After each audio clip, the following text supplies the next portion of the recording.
If you want to factory reset your Xiaomi 15T or 15T Pro, then in that case we have a couple of ways that allow you to do so. For example, we can open settings and go to About Phone.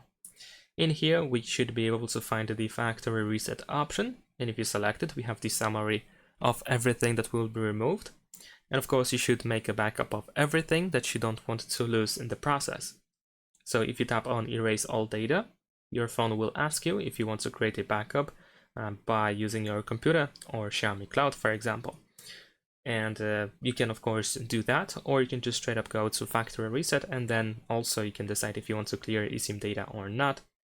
And after the 10 seconds we need to confirm that we want to factory reset our phone, and there is a chance that we will have to confirm once again. But once you go through all of these steps, then you will be able to erase everything that you have on your phone.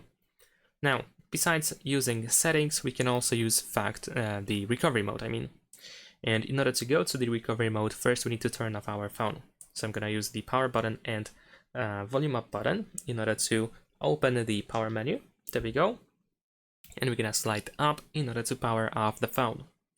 Now, once the phone is off, we have to press and hold the power button and volume up. And we need to hold it like this until you see the Xiaomi logo.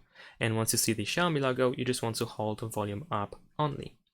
So we're gonna press and hold both of these buttons. And just keep holding until you see Xiaomi on the screen.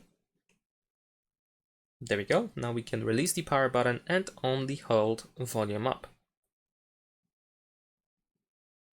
Alright, after that, as you can see, now we are in the recovery mode. We navigate in this menu by using volume buttons, and you want to choose wipe data option. Confirm your choice by pressing the power button, and then over here go to wipe all data. In case after erasing everything you are back into the recovery menu, over here you just want to choose reboot and then confirm by choosing reboot to system. However, there is a chance that the phone will just reboot back into the normal mode again after erasing everything. And of course, you will be back into the first setup. Thanks for watching, leave a like and subscribe.